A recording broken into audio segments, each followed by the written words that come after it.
And good morning, this is और आज हम एक और नए वीडियो पे आ रहे हैं जिसमें हम बात करने वाले एआई पे। एआई एआई सोचते मेरे दिमाग में आता है या आपके दिमाग में आता है? नई टेक्नोलॉजी, नया विकसित भारत, नया विकसित दुनिया, और एक पॉइंट पे आता है रोबोट्स और ह्यूमन के बीच मिसअंडरस्टैंडिंग। क्या ये बात आपके दिमाग में आती है? मुझे बताना जरूर। आपके दिमाग में क्या आता है? एआई, आप एक बार सोचो, एआई बोलते आपके दिमाग में आता क्या है? आपके दिमाग में आती है नई नई चीजें, लाइक रोबोट आ रहा है, आपको चाय पकड़ा रहा है, बिस्किट दे रहा है ना। जैसे आपने डोरेमोन में देखा होगा ना, और बहुत सारे कार्टून है जिसमें आपने देखा होगा कि रोबोट्स आते हैं पास में। अब आप उन कार्टून को सोचते अरे कुछ नहीं है, आगे रियलिटी बात बेटा जी यही बनने वाली है एआई। क्योंकि एआई जिस लेवल से ग्रो हो रही है ना, मुझे तो यही लग रहा है एआई जिस लेवल से ग्रो हो रही है, एआई रोबोट जिस लेवल से बन रहे हैं, यही लग रहा है हमको भाई। आप समझ पा रहे हो इस चीज को? बस मैं यही आपको चीज समझाने का ट्राई कर रहा हूँ कि एआई एमएल जैसी चीजें अगर आई, अगर अगर और थोड़ी बढ़ने लगी ना, तो फिर सही में मैं बताता हूँ एआई बहुत ग्रो कर रही है, और एआई एआई जॉब्स आगे बहुत क्रिएट होने वाली ऑप्शंस। तो रेडी रहो, चलो आगे जल्दी आगे बात करते हैं बिना टाइम वेस्ट किए। चलिए जी, तो आप देखो हिस्ट्री ऑफ एआई थोड़ी, नहीं मैं डीप हिस्ट्री नहीं रहा, बिल्कुल डीप नहीं रहा, मैं बस एक बेसिक पॉइंट जो आपको समझने पता होने चाहिए, मतलब हल्के से। अगर एआई क्या जानते हो आप, एआई की सोच निकली कहाँ से? एआई किसने सोचा कि एआई जैसी चीजें होनी चाहिए? एआई होता क्या है? ऐसी मशीन जो ह्यूमन जैसे सोचे, ह्यूमन ब्रेन जैसे सोचे, वही। तो फिलोसफर्स वो होते हैं जो लॉजिक पे चीजें निकालते, लॉजिकली चीजें निकालते हैं, ना कि एक्सपेरिमेंटली। साइंटिस्ट तो क्या करते हैं, एक्सपेरिमेंटली सब चीजें निकालते हैं।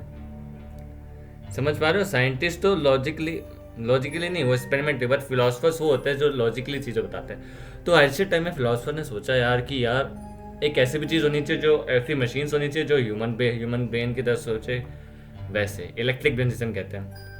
तो हुआ क्या, during the summer of 1956 in USA the AI research that had founded one workshop. फिर इस प्रोजेक्ट को आगे बढ़ाया गया, एक वर्कशॉप बनी जिसे हम कहते हैं the dart mouth summer research project. ये प्रोजेक्ट था, और वर्कशॉप मतलब सारे लोग आके बैठ के उस पर डिस्कस करते हैं और चीज़ें बनाने का ट्राई करते हैं, एक्सपेरिमेंट्स। ठीक है, समझ रहे हो ना? ये देखो, अब आगे बढ़ते हैं। Those who attended would become the leaders of AI research for decades। जिसने ये अटेंड किया ना, तो उस टाइम पे एआई के मतलब लीडर्स बन चुके थे। मतलब उस टाइम पे वहाँ पे लीडर्स थे, यूएस थे, कांग्रेस थी, यूएस कांग्रेस, ठीक है, यूएस कांग्रेस। समझ पा रहे हो? तो जैसा भी इधर सोच पा रहे हो अब यहाँ पे आपके दिमाग में आएगा कि भाई जब यूएस कांग्रेस के जब लीडर्स हो करते थे ना, उन्होंने फंडिंग दी थी बेसिकली। तो वो जो फंडिंग दिया करते थे ना उस प्रोजेक्ट पे, बहुत मिलियंस में फंडिंग दी थी। जैसा थर्ड पॉइंट पढ़ लो, they were given millions of dollars, millions dollars दिए थे उन्होंने इस प्रोजेक्ट के लिए। तो सेकंड पॉइंट क्या लिखे, many people predicted that a machine as intelligent as a human being would exist in is no more than a generation. मतलब कह रहे हैं कि भाई अगर हम ह्यूमन थिंकिंग जैसी मशीनें बनाएंगे तो क्या पता वो हमारी जनरेशन से भी आगे हो। क्योंकि एआई में इतनी ताकत होती है कि वो आज हम ह्यूमन ब्रेन के लिए बना रहे हैं, क्या पता ह्यूमन ब्रेन से वो ज़्यादा स्ट्रांग बने, और ज़्यादा स्ट्रांग है भाई। जो ह्यूमन थिंक नहीं कर सकता वो ये थिंक कर पा रहा है। इससे कोई कॉम्प्लेक्स प्रॉब्लम दे दी जाए तो ये सॉल्व करके आंसर झट में निकाल दे, जो ह्यूमन आधे आधे घंटे मैथ्स करते थे लगाता है। सही बात है, गलत बात है? मैं यही बोल रहा हूँ। तो उन्होंने मिलियंस ऑफ डॉलर्स दिए, बट अनफॉर्चुनेटली 1974 में इन्वेस्टर्स और जो गवर्नमेंट थी ना, कांग्रेस गवर्नमेंट, इन्वेस्टर्स और कांग्रेस गवर्नमेंट थी ना, तो उससे हुआ क्या, गवर्नमेंट ने डिनाई कर दिया इन्वेस्टमेंट ना देने, मतलब इन्वेस्टमेंट नहीं दी। क्यों? क्योंकि भाई प्रोजेक्ट ही तो डिफिकल्ट है। एआई जैसी चीज़ बनाना, ह्यूमन जैसी चीज़ बनाना आसान होती है क्या? बहुत डिफिकल्ट पार्ट था। तो उन्होंने फिर कहा भाई हम इतने सालों से मिलियन डॉलर फूक रहे भाई इनके लिए, ये तो काम ही नहीं कर पा रहे, ये तो डिफिकल्ट है, ये तो हो ही नहीं पा रहा, छोड़ो रहने दो। फिर उन्होंने कहा ठीक है भाई, इस पीरियड को उन्होंने एआई विंटर का। और ये जो पीरियड था, ठीक है, जिसमें फंडिंग रिड्यूस हो रही थी और लोगों का इंटरेस्ट भी चला गया था, इस टॉपिक से बिल्कुल हट चुका था, उसे हम एआई विंटर कहते हैं। AI research boom back in 1920। लाओ भाई, बूम बैक हो चुकी है 2020 में। तो ये बूम बैक होते ही भाई साहब मशीन लर्निंग, क्योंकि मशीन लर्निंग उस टाइम पे बन चुकी थी, डीप लर्निंग जैसे कॉन्सेप्ट आ गए थे, और नई नई मशीन्स बन रही थी उस टाइम पे जो इंडस्ट्रीज में यूज आ रही थी। जब एक बना था शायद ट्रांसफॉर्मर आर्किटेक्चर, इसके अंदर सर्च आपको जरूर करना, ट्रांसफॉर्मर आर्किटेक्चर बना था, उससे वैसे ये लोगों का अरे यार ये तो एआई एमएल बहुत अच्छी चीज़ है यार, हमें इस पर काम करना चाहिए आगे, लेट्स कंटिन्यू अवर वर्क, आगे काम करते हैं, लेट्स गो। अच्छा, मैं आपको एक और बात बताता हूँ मैं आपको कि यहाँ पे एआई जो है, एआई का एक सब टाइप होता है मशीन लर्निंग, जिससे मैं एमएल बोल रहा हूँ और मशीन लर्निंग का भी सब टाइप होता है डीप लर्निंग, जैसा आप देख पा रहे हो, है ना। ठीक है, अब मैं इसी की आगे बात करने वाला हूँ। अब जैसे मैं आपको दिखाता हूँ, ये न्यूरल नेटवर्क आप समझ पा रहे हो, न्यूरल नेटवर्क्स, एआई रोबोट जो होते हैं ना, इनपुट डाटा को ऐसे ही लेते हैं, वो डाटा को एक तोड़ते हैं छोटे छोटे पॉइंट्स में, फिर उनको कनेक्ट करते हैं एक दूसरे से और वैसा आउटपुट निकालते हैं। मान लो मैंने बोला एलेक्सा को कि भाई मेरे लिए सॉन्ग ए बजाओ, ए कोई गाना होगा कि मैं गाने नाम नहीं दे रहा, सॉन्ग ए बजाओ, तो उसने कहा भाई पहले वो सेंटेंस स्पीच को तोड़ेगा, फिर उसको समझेगा धीरे धीरे, अच्छा ये कहना चाह रहा है ये, अच्छा इसको इससे कनेक्ट करता है, इसको इससे कनेक्ट करता है, अच्छा ये, तो एकदम न्यूरॉन्स की तरह कनेक्टेड होते हैं एक दूसरे से। तो डाटा भी न्यूरॉन्स की तरह कनेक्टेड होता है। इसका टॉपिक है जो मैं नेक्स्ट पार्ट में करूँगा, जिससे हम कहते हैं एआई नर्व्स, या और भी चीज़, उनकी और भी नाम है, AI neurons, AI neural system इसे बोलते हैं, बहुत चीज़ें। ठीक है, ये नेक्स्ट पार्ट में, क्योंकि इसके 3-4 एग्जांपल देके आपको समझाना पड़ेगा ये एग्जैक्टली है क्या। चिप्स में भी यही होता है, चिप्स खाने वाले नहीं, इसमें जो लगती है, basically data to data structure से एक दूसरे से कनेक्टेड होते हैं, है ना। समझेंगे हम नेक्स्ट पार्ट में इसको अच्छे से। मैं आपको बस ये बताना चाह रहा था भाई कि ये होता है। ठीक है, अब मैं आपको एक चीज़ दिखाता हूँ, एआई है क्या, बेसिकली है क्या एआई। पहला पॉइंट आप पढ़ो, it is a human based mind machine, मतलब ह्यूमन की माइंड की तरह सोचने वाली ऐसी मशीन को हम क्या बोलते हैं, एआई बोलते हैं। ठीक है, और एआई में एक ऐसा सॉफ्टवेयर होता है, मतलब सॉफ्टवेयर क्या होता है भाई, सॉफ्टवेयर जो होते हैं ना, जो भैया देखो सुनो, सॉफ्टवेयर एक तो सॉफ्टवेयर का हार्डवेयर होता है, सॉफ्टवेयर बेसिकली इंटरनल पार्ट होता है कंप्यूटर का, और मेन बेस पार्ट होता है जो भी इसके बारे में बात करूँ कभी, लेकिन ये सॉफ्टवेयर जैसा सीपीयू होता है, वो मेन मेमोरी होता है। ठीक है, सो सॉफ्टवेयर में एक्चुअली हम कोडिंग करते हैं और चिप्स डालते हैं और कुछ मैकेनिकल टेक्निकल चीज़ें होती हैं। ठीक है, तो ये सॉफ्टवेयर क्या करता है, मशीन को अलाउ करता है कि आप ह्यूमन की तरह सोचें। मशीन परसेप्शन का मतलब होता है कि ह्यूमन की तरह सारी चीज़ें करना, ह्यूमन की तरह सेंस करना, ह्यूमन की तरह जो भी टास्क है, उसके जो भी टास्क है, मान लो रीडिंग करना, तो ह्यूमन की तरह रीडिंग करना, मशीन परसेप्शन, ये सॉफ्टवेयर एक होता है।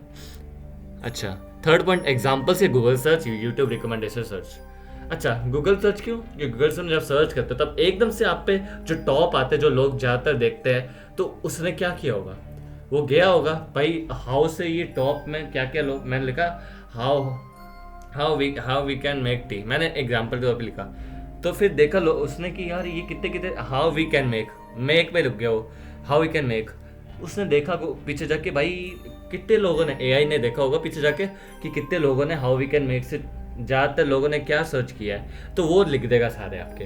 तो Google search, YouTube recommendation system यही होता है, यही वीडियो रिकमेंड करता है जो ज़्यादातर लोगों ने देखा होता है और जो ट्रेंडिंग पे चलता है। एआई काम करता है, इसके पीछे भी एआई ही है, और एमएल का बहुत इंपॉर्टेंट सपोर्ट है इधर, है ना। तो अब आगे बात करते हैं इसी साथ, जैसे अब मैं बताता हूँ क्या, ठीक है। एग्जाम्पल और क्या है, ऑटोमेटेड गाड़ियाँ, आजकल जो टेस्ला में लग रहा है, टेस्ला गाड़ियाँ जो है एआई पे ही वो काम करते हैं, उसमें सेंसर्स होते हैं, उसमें आपके टच सेंसर होते हैं, उसमें आपके कैमरा के सेंसर लगे होते हैं, उसमें आपके बहुत सारे अलग टाइप के सेंसर, उन सेंसर्स में भी एमएल मशीन लर्निंग होती है, एआई होती है, जो बताती है कि इधर मुड़ना है, इधर मुड़ना है, मैप में हम बताते हैं, मैप से वो देखता है। एआई एमएल हर जगह है आजकल, गाड़ियों में, फ़ोन में, हर जगह आ चुका है, और इसका बहुत इंपॉर्टेंट सपोर्ट है, और यही चीज़ डेवलप हो रही है। अच्छा, एक और चीज़ बताता हूँ आपको मैं, इमेज को उठाता हूँ जैसे आप देख पा रहे हो, बेसिकली एआई के गोल्स क्या है, हर चीज़ के गोल्स होता है, हर इंडस्ट्री का गोल है। इसका गोल क्या है, इसका गोल है research including reasoning. AI reasoning कर सकते हैं भाई, इतना ज़्यादा, हम तो छोटे पे आ गए, रीजनिंग क्या है, वो तो बहुत चीज़ें कर सकते हैं, कॉम्प्लेक्स टास्क कर सकते हैं यार, बारिश आइडेंटिफाई करना ह्यूमिडिटी ये सब करना नहीं करना, ये चीज़ें आसान नहीं है देखो, लेकिन ये कर सकता है। तो हम रीजनिंग तो भाई उसके लिए क्या है, कुछ नहीं है। नॉलेज रिप्रेजेंटेशन, उसको अच्छे से रिप्रेजेंट करना है कि एक मैंने बताया ना, डाटा को तोड़ता है, उसको एक दूसरे से कनेक्ट करता है ना, चैनल्स पे कनेक्ट करता है, वो बात पे करूँगा चैनल्स क्या होते हैं। Planning, learning, natural language processing, ये बताता हूँ एनएलपी क्या होती है। परसेप्शन, वही ह्यूमन की तरह सब चीज़ें सेंस करना, ह्यूमन की एक्टिविटीज़। सब सपोर्ट फॉर रोबोटिक्स इससे आराम से बन सकते हैं। रोबोट आपने देखे होंगे उसमें यही सारे फीचर्स लगे होते हैं। जो मेन फीचर है वो है मशीन परसेप्शन। नेक्स्ट एग्जाम्पल है NLP, natural language processing is use to make personal assistants like Meta AI, Google search, Alexa etcetera, which breaks our user speech to understand proper and process it. मतलब इसका मतलब है natural language processing जो होती है ना, वो उसको हम वो ये जो प्रोसेसिंग होती है इसको हम यूज़ करते हैं इन पर्सनल सिस्टम लाने के लिए। मेटा ये तो सबको ही पता है। अब बता मैं क्या बताऊँ मेटा ये सबको होता है। व्हाट्सएप में नया अपडेट आया है मेटा एआई का, जिसमें हम कुछ भी सर्च करें तो वो जो भी हम लिखते हैं ना उसको तोड़ती है, उसको कनेक्ट करती है, समझती है, फिर प्रोसेस करती है। यही काम है।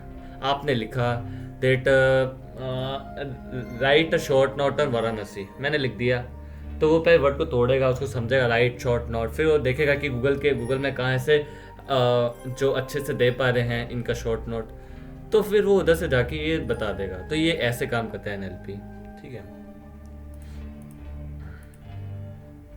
अच्छा, अब मशीन लर्निंग की बात करने वाला हूँ। उसकी बात जब मैं बात करता हूँ ना, मशीन लर्निंग, आप नाम से पता चलता है मशीन लर्न कर रही है। किससे? हमारे इनपुट डाटा से। होता क्या है देखो, मैंने इनपुट डालता हूँ कभी भी मशीन लर्निंग, मानो मैंने इनपुट डाला कि भाई a इज इक्वल टू 1 है, b इज इक्वल टू 2 है, तो a प्लस बी बताओ। तो पहले इनपुट लेगा, उसको समझेगा, a प्लस बी आराम से 3 बता देगा, तो पाइथन कोडिंग भी कर देती है। आप सोचोगे मशीन लर्निंग के क्या समझा आपने? अरे भाई मैं कुछ नहीं समझा, मैं कह रहा हूँ दोस्तों सुनो, मैं ये कह रहा हूँ ये तो अभी छोटा टास्क है। अगर ऐसा टास्क हम ले हाई लेवल का, साइंटिफिक स्टडी में यूज करें, साइंटिफिक कैलकुलेशन जिसमें पॉइंट में 10 की पावर -5 से वैल्यू आती है, वो कैलकुलेशन करना ह्यूमन के लिए बहुत टाइम हो लगेगा, लेकिन एआई उसके लिए कुछ नहीं है, चुटकियों में। मशीन लर्निंग भी एक ऐसी चीज है, it is nothing but learning from input data. मैंने बोला ना, जो हम इनपुट करते हैं उसी से लर्न करता है वो। मैंने लिखा इज इक्वल टू 1, तो उसे लर्न कर लिया कि एक बॉक्स है जिसके अंदर 1 स्टोर्ड है, एक बॉक्स है, और फिर उसको प्रिडिक्ट करता है। मान लो मैंने लिखा ह्यूमिडिटी इतनी है, प्रेसिपिटेशन इतनी है, टेम्परेचर इतना है, तो इतने में बारिश होती है, ये पर्टिकुलर वैल्यू में बारिश होती है, और इतनी पर्टिकुलर वैल्यू में बारिश नहीं होती। तो मैंने नई वैल्यू डाली, फिर 2 इनपुट डाल दिया, नई वैल्यू डाली, अब बताओ बारिश होगी नहीं होगी। तो परसेंटेज में बारिश बता देगा कि होएगी या नहीं होएगी। परसेंटेज में, ऑब्वियसली परसेंटेज में बारिश बताते हैं, 50%, 40%। अच्छा, तो वो कर क्या रहा है? हाँ, इनपुट डाटा ले रहा है। मशीन लर्निंग क्या कर रहा है? हमारा इनपुट डाटा ले रहा है, अगर लेबल्ड है तो सही है, अनलेबल्ड तो भी सही है, क्योंकि दोनों टाइम मशीन लर्निंग होती है, सुपरवाइज अनसुपरवाइज। लेबल्ड है तो सुपरवाइज, अनलेबल्ड है तो अनसुपरवाइज है तो अनलेबल्ड डाटा है तो अनसुपरवाइज मशीन लर्निंग, ठीक है। अच्छा, यहाँ पे इनपुट डाटा जो हम डालते हैं ना, उससे प्रिडिक्शन करता है ये। अब जैसे बारिश की प्रिडिक्शन कर दी, और भी बहुत चीज़ों में यूज़ होता है। आपके एरोप्लेन्स में यूज़ होता है, और भी बहुत जगह गाड़ियों में यूज़ होता है, बाइक्स में, रॉकेट्स में तो ऑब्वियसली यूज़ होता ही होगा, 100% उधर यूज़ होता है। अच्छा, मैंने इधर ये आपको समझो यार, अब आप ये देख रहे हो, ये क्या है लेबल डाटा? रुद्र भैया ये बताओ ना, लेबल डाटा है क्या? लेबल डाटा, अच्छा लेबल डाटा देखो क्या होता है, हम किसी चीज को बता रहे हैं कि ये है, A1 है, B2 है, तो अब बताओ ये, समझे? और अनलेबल डाटा, जिसमें मान लो क्रिकेट का डाटा मैंने इसे दे दिया कि इसने इतने विकेट लिए, इतने रन लिए, इसने इतने विकेट लिए, रन लिए, पूरी बढ़िया सी टेबल 10 बंदों की ले दी, इंडिया ने ऐसे ही ले दी। अब मुझे ये बताओ बैट्समैन कौन है, बॉलर कौन है, बेस्ट बैट्समैन, बेस्ट बॉलर, तो रैंकिंग वाइज बता देगा कि बेस्ट बैट्समैन ये है, इसकी बैटिंग एवरेज इतनी है। मैंने ये बताया था ना कि ये बैट्समैन है, ये बॉलर है, मैंने बताया, मैं तो सिर्फ टेबल एक दे दी। तो ये होता है अनलेबल डाटा, जब आप बताते नहीं हो कि ये है, ये वो है, समझे? मैंने उस बताया था A1 है, B2 है, लेकिन इसमें मैं नहीं बता रहा, अनलेबल्ड है। तो अगर जब लेबल डाटा से प्रिडिक्शन करता है तो उसे हम बोलते हैं सुपरवाइज्ड मशीन लर्निंग, पहला टाइप। अगर अनलेबल डाटा से वो करता है तो उसे हम कहते हैं अनसुपरवाइज्ड मशीन लर्निंग। आप समझ पा रहे हो, unsupervised, supervised machine learning, unsupervised machine learning. Third type सुनो, अब तो सुनो तो, रीइंफोर्समेंट मतलब ये हिट एंड ट्रायल करता है बेसिकली। कई एमएल ऐसी होती है, मशीन लर्निंग प्रोसेसर ऐसे होता है जो पता है क्या करते हैं, डाटा लेते हैं, उस एक आउटपुट निकालते हैं, लेकिन कभी कभी गलत आउटपुट आता है तो गलत आउटपुट को वापस इनपुट में मतलब वापस फिर इनपुट चेक करते हैं और वापस एक नया आउटपुट निकालते हैं जो सही होता है, ज़्यादातर सही होता है। क्योंकि अगर आप एआई की जगह में सोचोगे ना, अभी इस लेवल पे, अगले आगे आने में तो सेल्फ मैनेज हो जाएंगे, खुद को सेल्फ मैनेज करना लग जाएंगे कि ये हमारे लिए सही है, हमारे लिए गलत है। ह्यूमन अगर अपना मतलब देख रहा है ना एआई पे, तो समझ जाएंगे भाई ये तो अपना मतलब देख रहा है। क्योंकि ह्यूमन आजकल हम रोबोट्स ऐसे बना रहे हैं जो सेंस कर पा रहे हैं, ह्यूमन मशीन परसेप्शन जैसी चीज़ें।